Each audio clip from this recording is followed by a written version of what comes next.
IPS Congo, nous sommes une entreprise de gestion de projet. Nous accompagnons nos clients dans la réussite de leurs projets. Basés en RDC et aux États-Unis, nous avons une équipe des experts très qualifiés pour répondre très positivement aux besoins de nos clients.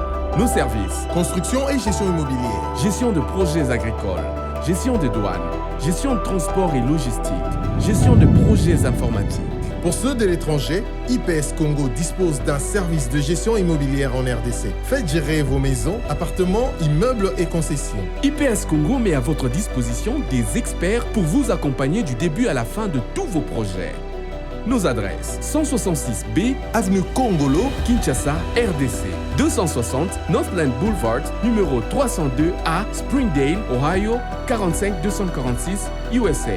Nos contacts: Kinshasa, RDC. Plus 243 81 94 83 840, USA. Plus 1 513 268 22 32. Adresse email: ipscongordc@gmail.com. IPS Congo. Réussir en RDC, c'est possible.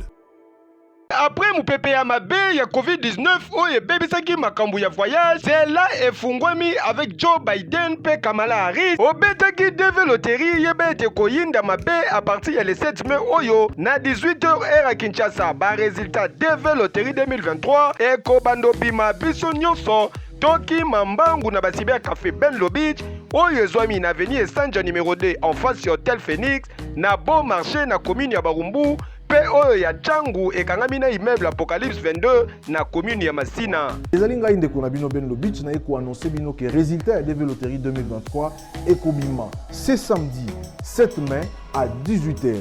Yango si ba Cyber Café Benlo Beach efongoli ba porte na bango pona koyamba bino, pona kosunga bino, pona ko vérifier ba résultat na bino en toute sécurité. Et tozali kosenga na bandeko ba ko gagner ba bureau na biso ezali awa. Ezali koyamba moto nyonso pona kosunga bino na ba conseil, kosunga bino na encadrement po ete bozo ba visa na bino po boko kisa ba rêve na bino américain. Pona ba oyo ba ko gagner DV Loterie oyo kasi baza na mbongo te pona ba démarche ko voyager pe accueil. Yebe te nyonso kozala prise en charge na ba Cyber Café Benlo Beach. E bongo yo mutozalaka na poto, France, Belgique, États-Unis d'Amérique. Otika mwana tope famille na yo na République démocratique du Congo.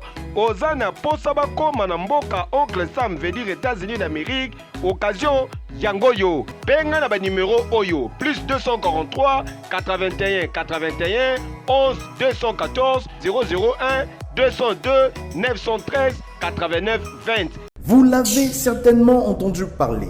Umoja Casting, les inscriptions des différents candidats, il s'agit des Magie en ligne. Magie en ligne, c'est le film que vous attendez tous, avec une participation des acteurs comme le prophète de la nation, Denis Lessi, l'homme du pétage, ou encore la diva du cinéma congolais, Elisa Lumu et tant d'autres acteurs. Ils se sont inscrits, ils ont été auditionnés, les différents candidats continuent leur casting pour être retenus comme acteurs dans le film magistral Magie en ligne. Maintenant, place au vote et c'est à vous de décider. Et oui, vous pouvez voter les différents candidats que vous désirez voir dans les films Magie en ligne en allant sur nos deux chaînes YouTube, Umoja Casting et Elise Saloum. Comment voter? Accédez à l'une de nos chaînes, Umoja Casting ou Elise Saloum. Choisissez la vidéo qui annonce la liste des candidats et les débuts de vote. Par exemple, vous voulez voter pour le candidat Rostin Kadima, qui est le numéro 40. Allez en bas de la vidéo dans la zone commentaire et vous écrivez Rostin Kadima 40. Notez bien, vous ne pouvez voter qu'une fois. Bonjour, je suis l'artiste Serge Kaninda. Beaucoup me connaissent dans le film Rebelle comme magicien, Makila Mbingazor. Je demande à tous mes fans partout dans le monde de voter pour moi massivement. Hiro, merci à toi d'être venu. Merci pour l'invitation. Avec grand plaisir. Merci. On voudrait faire un petit coucou à Youssouf et Momo Nyangadou, voilà, depuis le Mali. Et Hiro, une dernière question. Comment tu fais pour avoir cette énergie avec tous les concerts que tu enchaînes, les avions, les répétitions, les studios? Quel est ton secret? Voilà mon secret. Doublez vos limites avec Double 7. Faites le plein d'énergie grâce à la gamme de boissons énergisantes Double 7. Composée d'une sélection d'ingrédients riches en vitamines pour un goût unique et un max de plaisir à chaque gorgée. Augmentez votre énergie et retrouvez toute la force et la vitalité nécessaires pour affronter efficacement tous vos défis du quotidien. Double 7, c'est la boisson irrésistible que tout le monde désire et que tout le monde veut goûter, mais... Ah non, c'est ma Double 7. Ah non! Découvrez vite les nouvelles saveurs Double 7 Light et Double 7 Cola partout au Mali. Bienvenue à Saphir Hotel, un cadre VIP, propre et reposant au grand carrefour de Kinshasa, avec un service d'accueil digne de vous. Plusieurs catégories de chambres et appartements climatisés avec Wi-Fi et TV plus décodeur aux prix incroyables. Petit déjeuner y compris dans son restaurant aux spécialités congolaises et étrangères. Ouvert à tout le monde avec une réduction de prix pour les clients qui séjournent à l'hôtel. Notre adresse, A4 avenue Ikelemba, quartier Matongé, commune des Kalamou. Téléphone 84 710 99 99 81 600 8000. Hôtel Saphir, beau cadre, bel emplacement, bon prix et beaucoup d'avantages. Bienvenue à tous.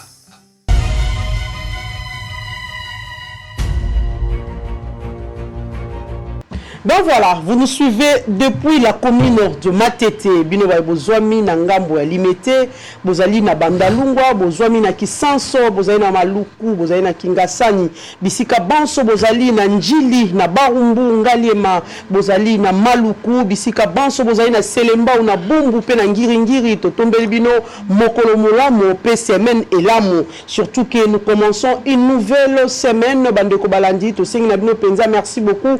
Na attention, vous allez accorder pour la émission à Bosolo na politique officielle au Mokolo Yalelo. Yango wana tozali na bana mboka mibale awa bayo tokosolo na bango penza maimatali boni etamboli ya mboka na biso tokolobela mingi maimatali mokanda oyo mwana mboka olenga nkoi Joseph Oazali moko ya bakambi na kati ya Conseil national de suivi de l'accord babengi sensa esiko ya sala atika ko sala lettre na adresse ya mwana mboka Mboso Azali président ya Assemblée nationale et puis tokolobela pe maimatali mwana mboka Félix Antoine Tshisekedi mokonzi ya mboka na Kanluka tokozwa message nous allons vraiment parler na entièreté na maimatali message ya mwana mboka Félix Antoine Tshisekedi et nous allons aussi parler na maimatali sport tolobela maimatali combat oya boss oyo tomonaki Martin Bakole pe na ndeko mosusu Tony Yoka basilaki ko bunda na mokolo ya poso oyo elekaki bandeko balandi mais avant tout tozana nous ba information du jour pour qu'on sache effectivement nini ekoleka na kati ya mboka ya biso Nord Kivu Tenafep le chef d'établissement sommet de rembourser le frais de participation déjà perçu. Kinshasa, Félix Tshisekedi lance les travaux de désenclavement du quartier Kanluka. RDC, la loi électorale a été vidée de sa substance, affirme un membre du G13. Nicolas Kazadi et Didier Boudimbu chargés d'organiser dans un bref délai la structure des prix des produits pétroliers. Après sa démission au poste de directeur du cabinet adjoint de Ngobila, JC Bola promet d'éventrer les bois. Chouapa, à la tête d'une forte délégation gouvernementale, Guy Luando est arrivé à Bouendé pour lancer les travaux de l'aérogare de ses chefs-lieux. Embouteillage à Kinshasa, le gouvernement veut relancer le train urbain. Loi électorale, le parti de Délice Sanga affirme que l'Union sacrée a rejeté toutes les garanties pour un meilleur processus électoral.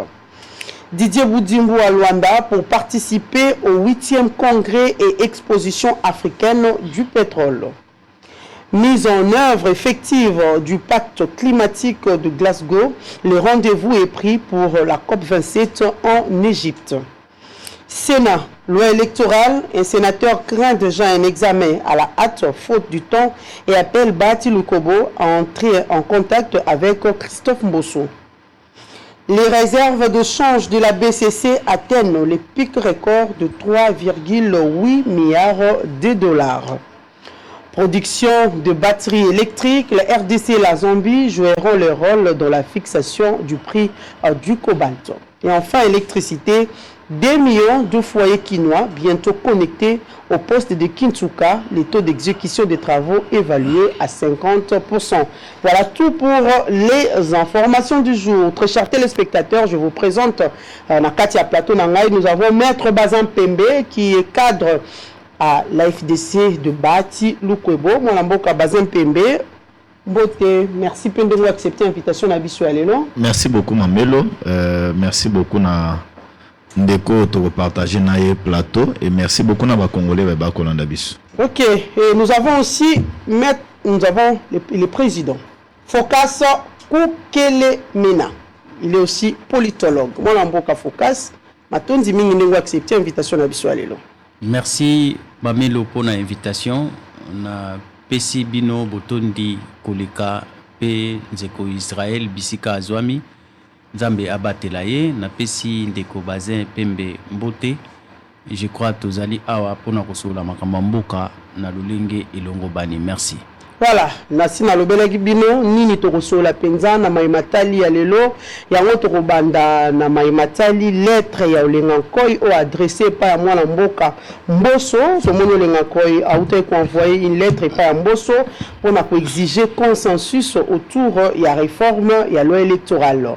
Bandeko balandi na ko pesa déjà s'il faut dire ba question pa ya bandeko na lina ba na plateau, mais avant tout total nanu nini yango ezali na kati ya lettre yango nini penza ya malonga oyo Olengankoi ya komi na kati ya lettre pour que biso na bino ba besoin na ndako bo comprendre effectivement nini mwana mboka Olengankoi alingi koloba. Objet ya lettre ezali la recherche du consensus national sur la nouvelle loi électorale sous examen à l'Assemblée nationale. La lettre est adressée à l'honorable président de l'Assemblée nationale. Conformément à l'article 6 de la loi organique du 18/23 du 13 novembre 2018 et au chapitre 4.8.1.2 de l'accord politique global et inclusif du 31 décembre 2016. J'ai l'honneur de vous adresser la présente par laquelle les conseils nationaux de suivi de l'accord et du processus électoral CENSA en sigle par son communiqué de presse du 5 mai 2022 issu de son assemblée plénière tenue en date de mercredi 4 et jeudi 5 mai 2022 en session extraordinaire dans la salle de réunion 6 au numéro 218 de l'avenue Lukusa dans la commune de la Gombe. En effet, honorable président du CENSA, conformément à sa mission et dans l'intérêt supérieur de la nation, recommande à l'Assemblée nationale au sujet de la dite loi en cours d'examen en son sein que celle-ci recherche les consensus sincères et les plus larges possibles sur cette question d'intérêt vital pour notre pays entre acteurs politiques, société civile et forces vives de la nation. À ce sujet, le CENSA rappelle à votre auguste personne, Bazin Pembe, Maître Focas, nous commençons avec le point, que le président de la République, chef de l'État lui-même, lors de son discours d'investiture à la magistrature suprême du pays, le 24 janvier 2019, a promis au peuple, je cite, l'adoption d'une loi électorale garantie, garante de l'équité pour tous les citoyens.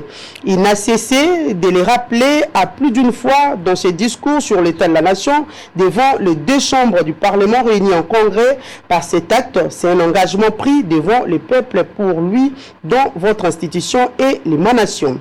Le CENSA encourage l'Assemblée nationale, l'honorable président, que cette question étant d'intérêt vital pour les pays, comme nous l'avons dit si haut, soit traitée avec la plus grande attention par les honorables députés nationaux dans la recherche d'un consensus qui se veut véritablement sincère afin d'éviter au pays des événements malheureux de nature à rompre la paix chèrement acquise.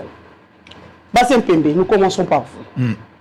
Oui, d'abord on a lundi avec intérêt Mukanda Yandeko Joseph Olengankoi mais au Congolais bakoki konnoté ezali que proposition ya Mobeko ekoki kouta na initiative ya gouvernement ekoki kouta par un Congolais ou bien par un député Congolais ou azumoto akoki ko endosser Mobeko na niveau ya Assemblée nationale. bandeko ya G13 tango basali proposition ya Mobeko na bango la loi électorale basila iko tambola partout. Ils ont consulté la classe politique congolaise. À mon société civile, on a consulté majorité actuelle. Ils sont allés consulter le président de la République. Oui, asila iko pesa kozala d'accord na Mobeko na proposition na bango parce que ezalaki ya mutuya. Pourquoi? Parce que tozu ba scrutin et ba élection be na kati ya mboka na biso. À chaque fois que ba élection esili, ba contestation et les kaki ebele. Banda ou même biso ti niveau la cour. À part ba cour et c'est qui ba to ba kufi, makile tangi et moi animosité moko boye ezalaki entre acteurs politiques. Boyokani ezalaki te. Et jusqu'aujourd'hui certains bazo se réclamer encore ba président élu que bangoni ba gagner ma ponami alors que nous avons un président élu dans ces pays proclamé valablement légalement par la Cour constitutionnelle. C'est pourquoi G7, G13, parce que là, il tambola, bazui ba desiderata nyoso wana to, basali ba proposition na bango. Et c'est là qui cause la 18 hits. Basali ngo 18. Maman Mamel va même au niveau Assemblée nationale. Lelo tant que comme au niveau Assemblée nationale, la procédure parlementaire veut quoi? Mobeko au niveau Assemblée nationale zali kolobani. Tant que ba ba déposer bongo plénière va traiter yango va déclarer yango recevable et ali sous ya G13T. Donc et commis une loi ya Assemblée nationale mais bazui yango batinda yango dans la commission PAJ pour na et ba komako examiner. Mais place moi je constate mauvaise foi un peu ya mabe ya acteur politique et ali sorti d'abord médiatique. Il y a Njoli na ba Sesanga. Parce que bango tango baye na Mobeko na niveau ya Assemblée nationale. Je rappelle à Congolais ba kolanda biso que basila ki kozwa 3 jours bazali ko analyser ba proposition nyonso to ya Mibeko wana et 90 intervenants ba député 90 basila ko intervenir. Tango basili ko intervenir bazui ba préoccupation ya plénière nyonso tout. Assemblée nationale a pesi bango 3 jours pour na ba kende ko traiter ko examiner et puis ba ya ko pesa ba réponse. C'est ce qui a été fait au niveau de l'Assemblée nationale. Baye va traiter la plénière à dit recevable. Mobeko wana. Et tant que le Mobeko recevable, c'est qu'on va recevable. Donc, c'est que les bases dans la commission PAJ. Pour la commission PAJ, à qui nous sommes à toilettage, il y a des erreurs de français. Moi, je suis pour la baya, na niveau de la plénière, va voter Mobeko par Mobeko. C'est ça la procédure parlementaire. Mais moi, je n'ai pas compris. Bandeko ya G13. Babimi, tango babimi libanda, ndeko njoli o yazu parole. Alobi, tozali ko fustigé. O yezali ko sali manakati te. Mais, tango Mobeko ko kende na niveau ya commission à PAJ, toko landa yango kuna, pona toki no pesa ba mandement na biso. Au stade actuel, vie feuille de route oyo ndeko Kadima asila yiko pesa ba congolais a sorti na ba contrainte mususu contrainte à liboso ezalaki Mobeko. Nous avons besoin de la loi électorale pour aller dans l'urgence aux élections parce que l'autre le bangwa que ba expert rebelle ba lobi totika na retard. Est-ce qu'il y a une mauvaise foi de décaisser l'argent de la part du gouvernement au stade actuel na kolba? Non, mais maintenant là on est freiné par la mauvaise foi des acteurs politiques na niveau il y a Assemblée nationale. Bazali na ba surenchère, bazali na ba dilatoire quand il biso to le barabongo o ezali ko s'expliquer té. Na outo landa lettre ya ndeko lenganko azo senga consensus, mais le consensus a été obtenu dans cette proposition de loi. O lenganko a été consulté dans le temps. Démarche ya Malamu o lenganko ya sali. Non, mais c'est un patriote. C'est comme ce que moi je suis en train de faire dans ce plateau avec Ndeko Focas. C'est un plaidoyer que nous sommes en train de mener et pas député à niveau Assemblée nationale. Donc moi je ne le vois pas dans mon inconvénient à Moussalo à salité. C'est un président, mais même qu'il peut avoir à manger, à boire, c'est une histoire budgétivore et ça sous une substance au stade actuel. Mais le consensus le G7 a fait son G13 a fait son travail, à cela qu'on soit unanimité, il y a classe politique. À l'exception, je dois être sincère, il y a Bandeko ya PPRD. baboya ke lokwana. J'ai très voulu consulter Kabila, il y avait des blocages parce que comme on a été. Mais aujourd'hui, maman Mamelo, je peux rassurer na ba Congolais ba kolanda biso que non consensus ezalaki obtenu. Na yoki na mukana na ye azo renvoyer Mbosso au président de la République. Mais j'ai dit sur cet aspect-là, na on le voit les alliés flatterie. Pourquoi? Parce que l'Assemblée nationale, elle a martelé sur la paix. Hein? Oui, la question de la paix, nous avons tous besoin, nous avons besoin de la paix. On n'a pas besoin, il y a Kobunda, Makile Tang après l'élection. Mais il y a Kotinda, il y a renvoyer Mbosso. Cité nommément dans la lettre le président de la République, moi je constate que c'est une flatterie. Alors que c'est là qui a dit que la cohérence a ramené Mbosso na basi distance moko ou eko faire convaincre. Qu'est-ce que le président de la République a fait? Je peux lire pour toi quand vous parlez de flatterie. Il dit il est admissible que pendant que le fils de notre icône de la lutte pour la démocratie est à la tête du pays, que celui-ci connaisse ce qu'on a décrié comme pratique par les différents régimes passés. Ceci est un devoir de mémoire. Ouais, bon. Rappeler Félix Tshisekedi comme ça, personne ne peut contester ça aujourd'hui. On doit contester. Là, au moins, ils ont la flatterie. Non, mais je tente de dire à Congolais, au stade actuel, ça ne sert à rien de faire coller le président de la République dans une lettre qu'on adresse à l'Assemblée nationale. Appelons à la volonté, à la conscience des honorables députés. Ça lit 18 propositions. Mais 4 des allaient adopter. Je dis oui, bon, ça peut être bon parce que on a une assemblée où il y a la crème intellectuelle à l'intérieur. Mais là où ça fâche, ils allaient un aspect aussi de marche Moussous Maman Mambelo. Député, bon, au niveau Assemblée nationale, ils allaient aider bisoter les Congolais. Ils une logique, moko, il y a, ils va faire exclure peut-être cette classe politique qui est en train de devenir aujourd'hui dans ma Ponamia 2023. Pourquoi je l'ai dit? Il y a une proposition au Bandekwa G7 Basala qui n'a 4.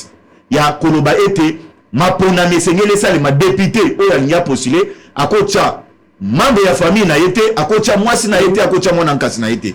Mais ma député, Bazoué Lokwana, Balobi non, et Baboyi Yango, Balobi et Lokwana, et Koki Kosale Mate, et Sengeli, député à Sala Choua Naye, il y a suppléant Naye, à Kocha, moi si Naye, à Kocha, moi Naye. Je dis non, là ce n'est pas une bonne chose.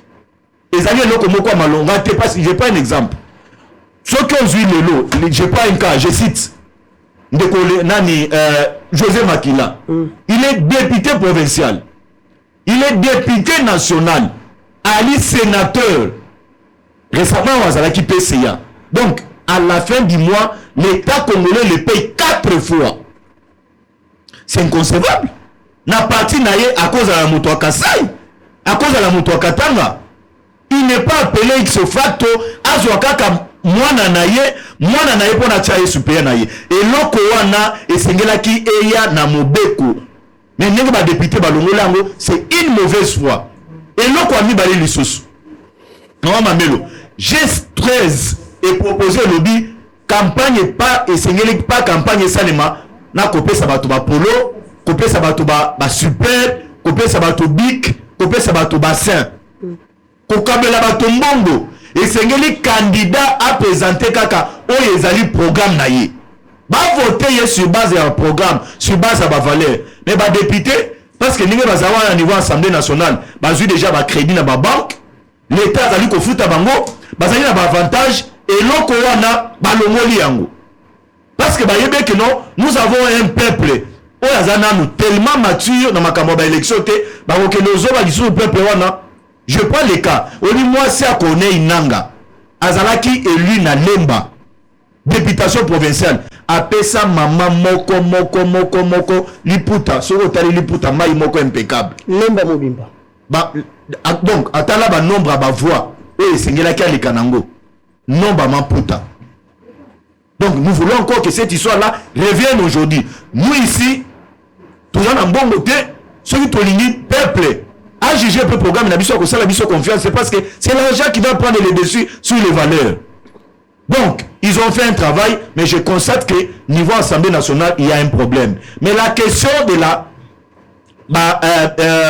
résultat bureau de vote par bureau de vote, oui.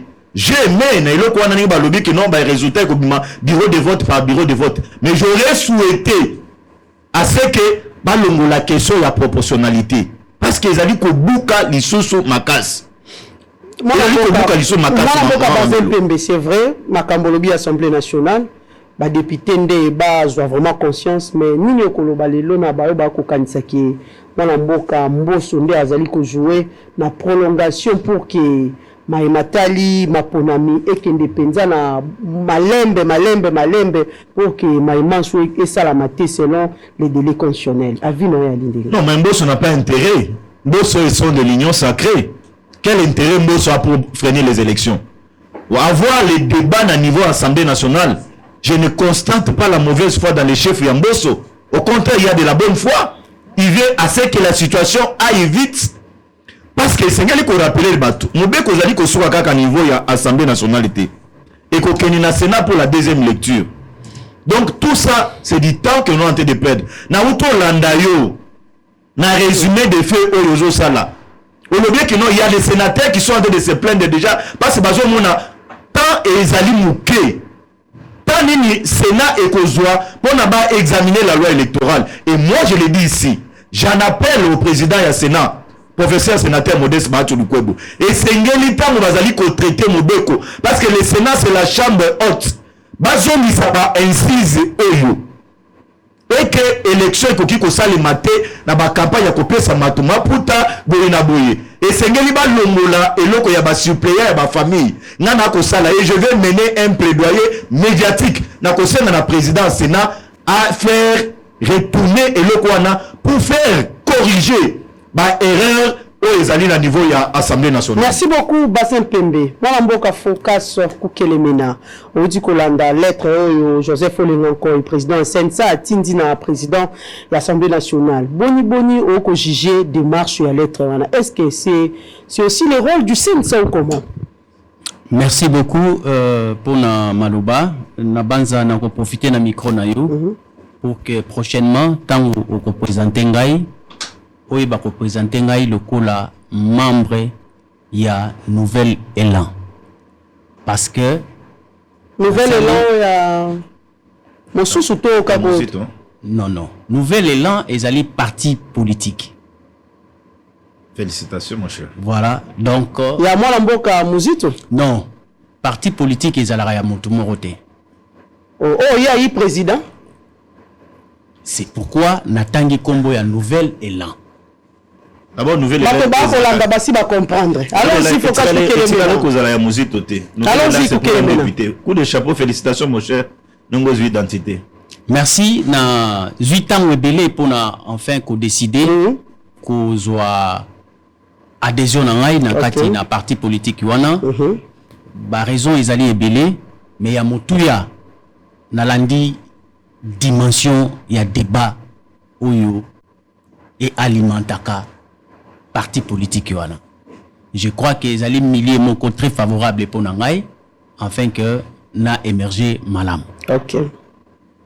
Prochainement tango ya Bangai présenter Ngai politologue membre ya Nouvel Élan. Le message est passé. Bato balanda ko basi ba komi balobité ko keleme na commune de oui, bato belé batungisa kangai, bato belé batungisa kangai, mais cette fois-ci j'ai pris les risques pour que na adhérer na parti ya choix nangai.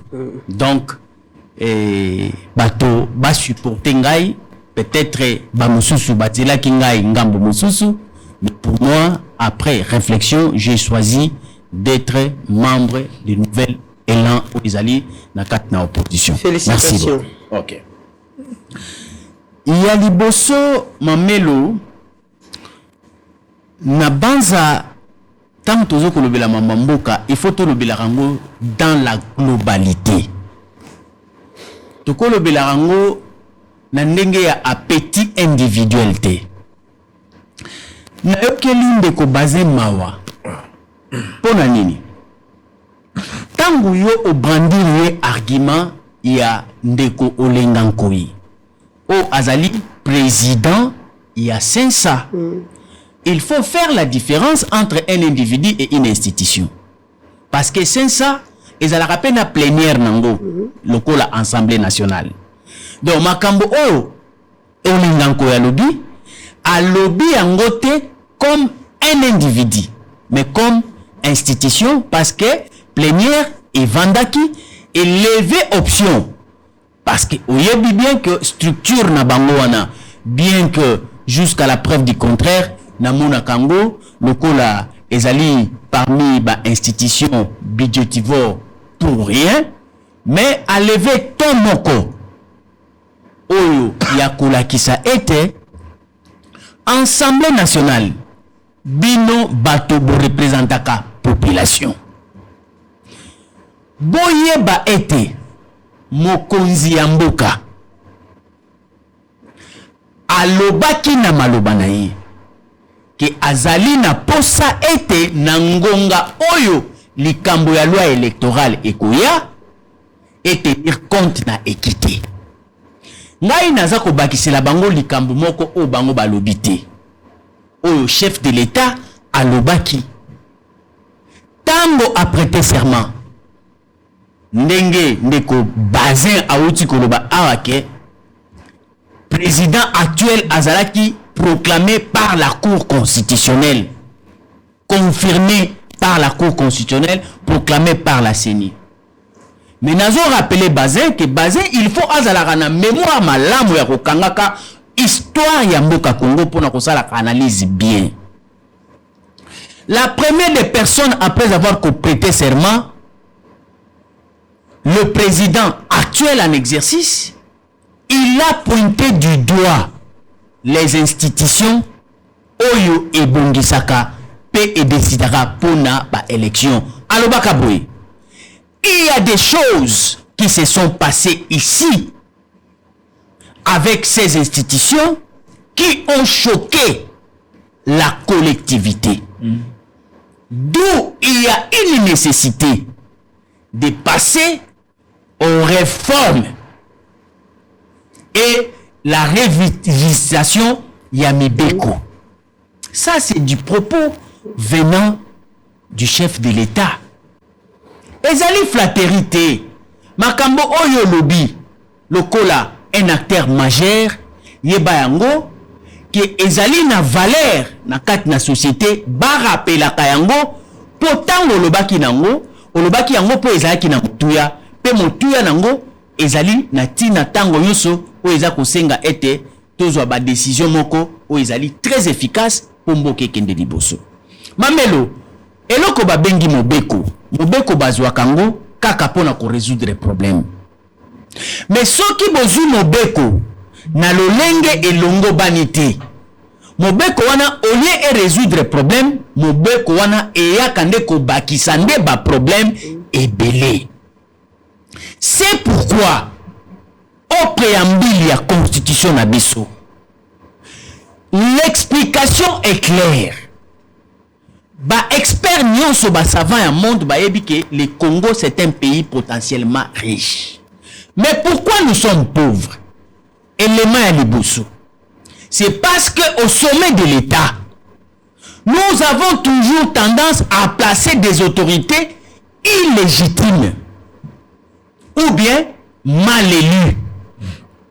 Et créer frustration et pesaka bango ngongate yako exercer pouvoir na bango na lolenge elongo bani par le fait que bazako bima na pouvoir oyo ezali entaché na ba irrégularité, ça leur colle à la peau. C'est pourquoi au monde chaque président de la République ce qui va proclamer na lolenge o ba proclamaka bango opération à liboso au lieu à kota na mozindo ya exercice ya pouvoir na ye pona ko exécuter ba politique publique ye il faut abandonner na phase ya consolidation ya pouvoir. Okomona abandi kotambola bipai nyonso koluka lolenge nini nazwa kimia na kiti ya bokonzi na ngwende na umela parce que bakotaka la pouvoir d'une manière très fragile. De ce fait nyonso wana ekomisaka bango pe lisusu très fragile vis-à-vis ya ba partenaire na biso ezala na région ezala na niveau international. Parce que en contrepartie tango ba lukaka basunga bango na ko consolidaka pouvoir na bango ba imposaka bango ba contrat mosusu oyo ezali en défaveur ya communauté nationale. Mais le kola azali na période wana azali kolinga ko résoudre na problème ya ko consolider pouvoir na ye, il n'a pas de choix dans la plupart des cas ba sedaka na ba contrat ya bongo pour que pouvoir na ye evanda, mais au détriment ya intérêt général. Yango balobi que soki tolingi tokende liboso, parce que on ne prend pas le pouvoir pour le plaisir de prendre, on prend le pouvoir pour résoudre le problème ya société. Okoki ko koma mokonzité pour pouvoir na yo et comme yango moko na no problème on ba kisa sous na problème ya population bo continue imbroglio. D'où nécessité ezali était ce qui moto azui élection na ndenge elongo bani attaque contestation et kozala mais okomona ke kozala contestation moko minime pe ekozala na long fêté. D'où nécessité bazwa kutu parce que na bamboka mosusu les élections sont organisées par ministère ya intérieur. Bazali na département moko kuna kaka chargé ya ko organiser ba élection. Mais na contexte na biso ya ba africain lokola tozali nanu na culture maturité démocratique te soki ba pesi élection na maboko ya ministère ya intérieur tokozala na problème oyo ya dictature d'une majorité, c'est-à-dire ceux qui sont au pouvoir voudront à tout prix faire ce qu'ils veulent avec les élections parce que ezali organisé na ministère intérieur na toi ko pesa exemple pour pas comprendre bien le kola na configuration actuelle.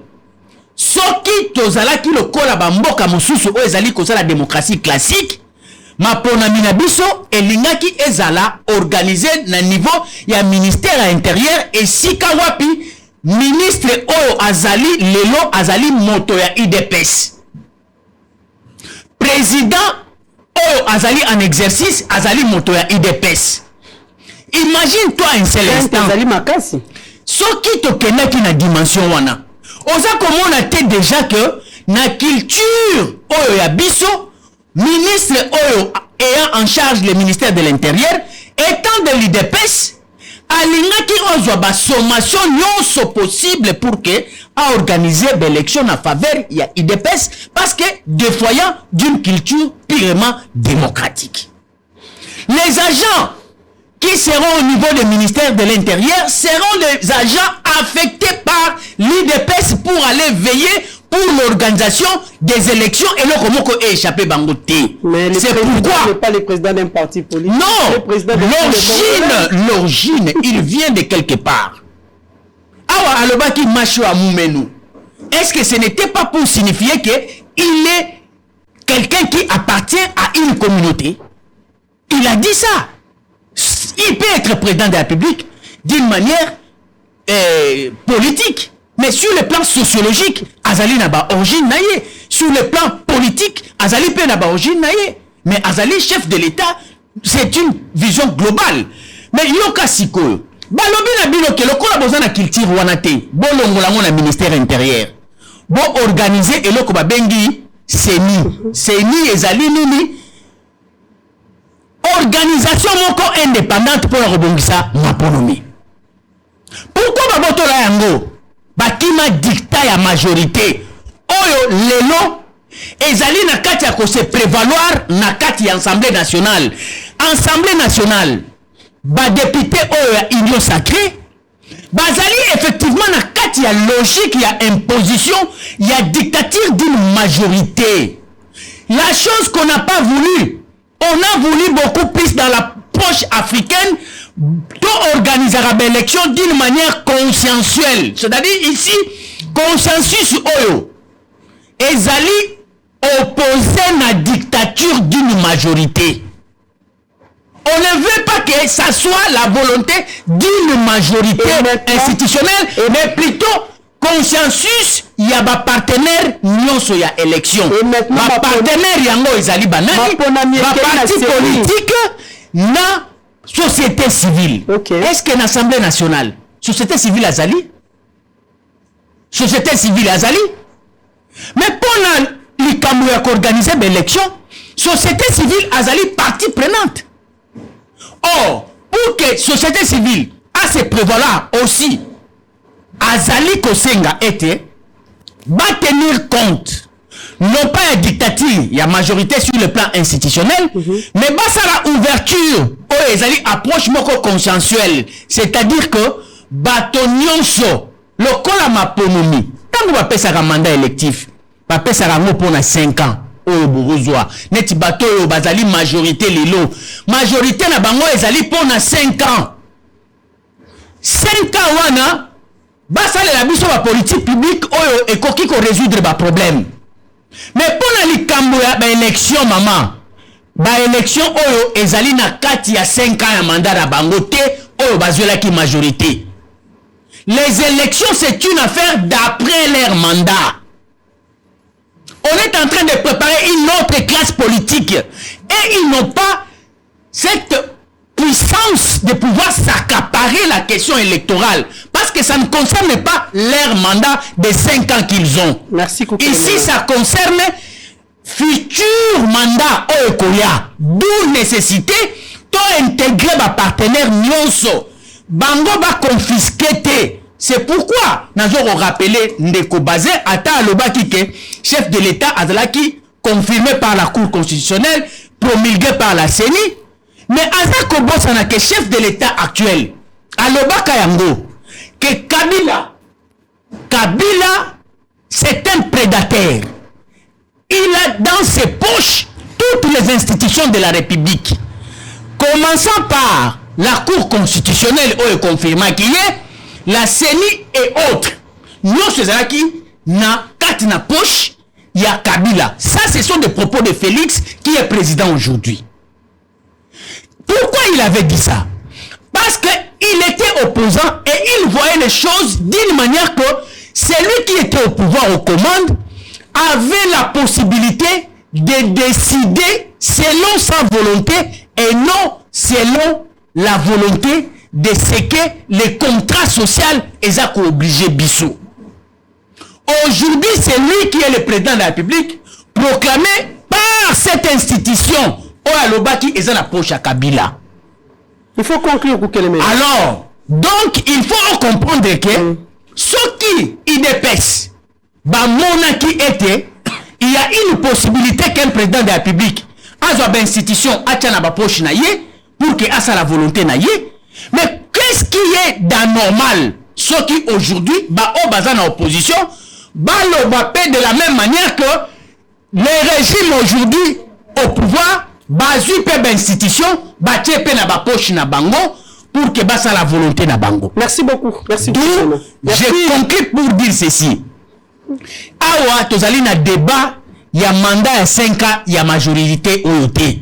Tozali na débat, il y a ba élection à Oyo ekoya ko koti sa classe politique na institution il y a 2023. Merci beaucoup. Bango mandat na bango ko suka 2023. Donc il ne peut pas s'accaparer du processus. Ezali makambo ya rapport de force T, ezali makambo ya consensus. C'est ça les débats. Penza kukeleme na po faut que ndeka l'Assemblée nationale. Moi mboka ba pembe. Oti kolanda kukeleme na tout à l'heure. Na lina ti ape moi motuna moko. Union sacrée, est-ce que Lelo a eu une raison tant qu'on a une démarche qui est sans opposition, on peut même aller dans les discussions, il y a réforme électorale. Bon, d'abord, la réforme, ce qui est lié à à niveau de l'institution, non en dehors de l'institution. Ça, c'est ce que les gens peuvent comprendre. Sans opposition. Opposition de l'homme, de mon côté, à Bengani Bango, à niveau, il y a l'Assemblée nationale, il y a examiner la loi électorale. Personne n'a chassé et membre de l'opposition. C'est Sanga, Oyo, à faire quoi mener Mobeko à G13 à niveau Assemblée nationale. Il est actuellement dans l'opposition. J'ai vu même certains membres de l'opposition dans la démarche na Bango. Donc personne n'est exclu. Mais j'aimerais un peu revenir sur Focus. Je rappelle Nandeko Focus que la loi elle est impersonnelle. La loi n'est pas faite pour des partis politiques. La loi est faite pour tout le monde. C'est pourquoi ils ont la composable na batonyon sur ça. Il faut qu'on retenir yango. Et puis Mobeko où ils allaient ko salema actuellement à niveau de l'Assemblée nationale, c'est pas pour un mandat. C'est une loi électorale de la République démocratique du Congo. On a un cycle surtout au Yekoya. Donc ne limitez pas seulement aux élections de 2023. Donc il faut que Zwango na période de 2023-2028. Donc il faut continuer. C'est une loi pérenne. Donc il faut que retenir un bon monde de focus. Mais n'a aucun retour le bélo comme c'est une loi de la dictature et la loi il y a majorité. Non. Ce qui s'est fait au niveau de l'Assemblée nationale, ce n'est pas de la dictature. Moi j'ai qualifié ça de l'égoïsme politique. Et pas un groupe de gens. Banimoni 500 à niveau Assemblée nationale, balingi ba exclure classe politique et belé, ba kende na mapona parce que bango banimoni ke ba ali na mbongo. Ba kozwa ba crédit na ba banque, ils sont payés. Nana yo so to lingalelo que non, to manifester volonté civique wana. Il y a tout possible, nous serons bité un problème de moyens. C'est pourquoi bango bazo linga tout prix que to kende na maponami na kopesa ba tombongo. Mais moi, sur cet aspect-là, je ne suis pas d'accord. Que Sengeli, ma contrainte, ezala. Les élections, oui. Mais pas les élections d'achat de conscience. Que peuple anima programme, yangai, ya yo, na ya bango. Et non, yo yesambongo na maloba, nana yesambongo na maloba, mais ya yenambongo. À cause de la priorité, pas peuple, parce que nous avons un peuple encore, où il y a des moyens. Devant l'Iputa, devant mbongo motoko akosepela anima moto ayena mbongo ke azwa moto ayena maloba. C'est là où il y a ma contrainte que sengele loko wana insise wana ezonga ndeko focus. Bon, tant que vous allez koloba ma ponami que président de la République, oui, moi je considère ça comme une interpellation. Tant lorsqu'il est le 24, le chef a pris la parole, il a décrié que ba élection ezalaki emaye na ba irrégularité ebele. Il a reconnu. Mais nana lobi ba irrégularité wana tokoki kolongola yango kaka en adoptant biloko mosusu na mobeko parce que la loi a une forme de contrainte à biloko tozo sala. Donc je suis d'accord, c'était un plaidoyer de Tshisekedi à l'époque. Et ce n'est pas une erreur, c'était pas un moyen d'aller kolobe que non boyna boyna. Il a interpellé la classe politique parce que tous nous avons décrié que non ba élection et salemaki jusqu'à la preuve du contraire. Même votre classe, parti politique, ils ont contesté ma ponami. Vous appelez de la résistance. Tokoki pour régler le Kouanaka na Mobeko. On peut tout faire dans ces pays. On peut tout faire. Mais s'il n'y a pas une volonté, il n'y a pas de contrainte à Mobeko. Tu sais, moi j'étais d'accord. La proposition il y a G13 que va soumettre le président à Séni devant un fait accompli. Pour la qui ça y est que non, ce qu'on proclamait quand l'élection m'a dit, juge na yo. Au cause à la soumis à la loi. Mais ma député na niveau Assemblée nationale, bah l'ongole le Kouana. Mais quand il ma place à Zali, il se sent, alors se sentir à l'aise. Alors que notre disposition wana, et ben donc au ça y est. Que ah n'est aboye, na limité lobby. Après ma ponami, nazala netika nanga azali lelo azali kotambola nana se retrouver na bolo côté c'est la bongisa mapona moko ya malonga. C'est là où moi je suis. C'est pas si Focus m'a compris. Je l'ai compris, il est resté un peu dans la méthodologie, il est en train d'expliquer la démarche des choses. Non, parlons politique. Parlons de certaines réalités en face. Parce que moi et vous nous serons opposés à toutes ces choses. Nous sommes appelés à dénoncer ça aujourd'hui. À condamner l'égoïsme où ils allaient à niveau Assemblée nationale, l'inconscience où ils allaient pas ma député wana. C'est là où moi je suis. Et là on parle de la nation. On ne parle pas politique, nous parlons de la nation parce que cette loi va profiter même à ma génération. Nous sommes appelés Namita Lelo pour condamner Yango. Il y a malam auto adopté, il y a mabé pour condamner Yango. Pour condamner Yango. La lettre de Lengankoy, je l'ai félicité comme un bon citoyen. Mais je constate quand nous avons que c'est un satina lelo, et ont lié en bongo. Et c'était une institution d'appui, une habité sur définition d'anglais. Quelle est aujourd'hui la substance de il y a CNSA. Alors que nous sommes en train de tendre vers les élections. La seule institution où, biso actuellement, on peut faire pression, c'est la CENI de nous organiser les élections transparentes. Il y a CNSA, il y a voulu seulement faire écho, mais moi j'ai intérêt à interpeller nos députés, j'ai intérêt à interpeller M. Kadimakie dans le bureau, il y a CENI, Maman Mamelo. Et donc, retenir nini, maman. Moi, j'en appelle la bande de Kouya G13. La loi a été dénommée loi Lokondo. Ne trahissons pas la mémoire de Lokondo. Honorons Lokondo. Allez-y à la commission PAJ. Vous faites ça amendement d'Abino. Et ceux qui connaissent l'équité, nous avons encore la seconde chance. Ça, c'est la loi qui nous donne la deuxième opportunité avec le Sénat. Et si l'opposition participe à cette commission PAJ, le problème sera résolu? Bon, je ne sais pas s'ils sont à l'intérieur, je n'ai pas l'élément avec moi. S'ils participent alors? Bon, j'appelle mes frères de l'opposition à aller à la commission PAJ. Mais le problème avec la classe politique congolaise, c'est quoi? Le FCC, ils ne sont pas d'accord que token na maponami na 2023. C'est ça la logique. C'est ça la logique. Je rappelle, vous avez vu récemment là, la démarche de Ndeko Martin Fayulu Madidi de recevoir Ndeko Gisèle Matata. C'est en connaissance de cause. Matata n'est pas allé seul. Matata a été envoyé par un candidat, par M. Joseph Kabila Kabange. Va derrière Monsieur Martin Fayulu. Et j'informe aux gens que l'information que je dis, l'information qui sont toujours en Ango. Kabila est en train de préparer notre candidat à cause du candidat dans la FCCT. Kabila est en train de préparer notre candidat. Retenez la date à Léon Bisayo. Kabila a un ticket. Bazin Pembe, ceux qui le Mbosso a accepté un consensus. Est-ce que la République va perdre quoi?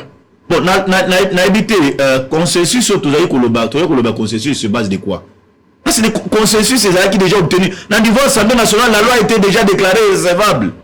Oh. C'était déjà déclaré recevable, maman Melo. C'est déclaré recevable, c'était le 13 mai 2022. C'est que cette loi a été déclarée recevable. Encore à ça. Non, ça c'est... Après la demande de l'opposition, aujourd'hui, Olenganko revient à ça, en adressant une lettre.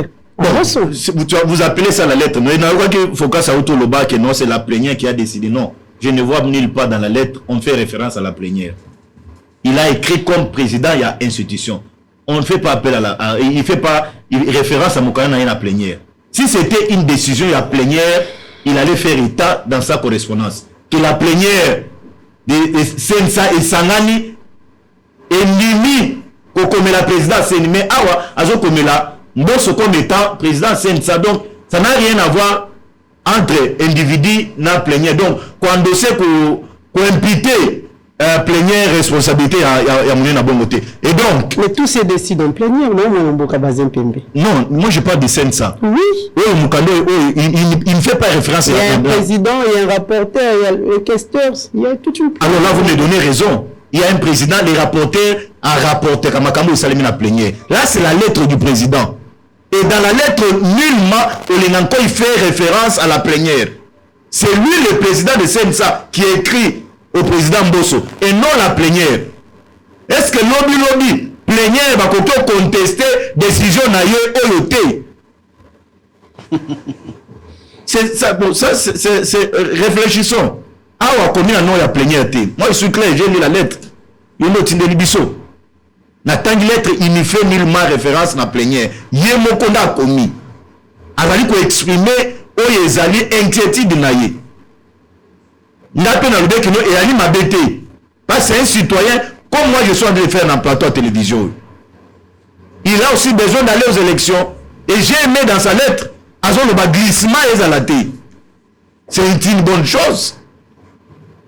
Parce que Bisso, au sein nous nous sommes dit, nous sommes prêts. Je rappelle à Bisso que que biso au sein ya regroupement politique na biso AFDC tozalaki regroupement ya Yambo ya liboso ya ko se prononcer que non candidat na biso na 2023 et Ali Félix Antoine Tshilombo Tshisekedi et nous sommes allés loin on a ko benga ndeko Gissen Kabuya ko pesa ye ba procès verbaux ya conférence des présidents ya ko pesa ye ko bisa ye non biso en 2023 c'est Félix et donc au stade actuel to kondima glissement ezalate parce que nous avons un bilan à présenter l'opinion nous demandons na bandeko ya Assemblée nationale basala na lombango possible et loko wane ke na seconde lecture na niveau Sénat bandeko Sénat ba ke na lombango pour nete non modeko wane za promulguer Bazin Pembe nini o esengeli ya motuya République démocratique du Congo il faut que ça là pour na quoi apporter ba réforme ou ko mettre ba partie prenante nous sont ensemble pour qu'il y ait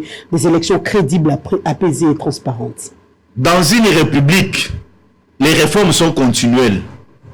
Dans une république, les réformes sont... Tout à l'heure, les députés, ils se sont servis peut-être dans la poche, dans la pensée la population par rapport à la décision, à l'innovation, dans une république, les réformes sont continuelles. La réforme dans une république est sous le KKT. Tant que tu as une élection, il y a 2023, tu as constaté les choses que nous vous verrez certains députés. Même certains Congolais, il y a Kosenga va revoir encore cette loi. Donc, on ne peut pas limiter aux gens de réfléchir. Tout ça, il faut que ça vous tope ça. Je rappelle qu'ils allaient après Sun City, qu'on a réfléchi et que ma ponano non surtout aux yeux na kati mboka na biso ezo me mabiso na ba problème ebele. Et c'est là qui tozwa une commission électorale nationale indépendante pour na ebando me mabiso na ba élection et que na kati ya commission électorale wana tozwa moto oyo akouta na société civile parce qu'on a constaté qu'à chaque fois nous avons les élections dans ce pays et la kine ba politique ba mandat ko zo ali dessus.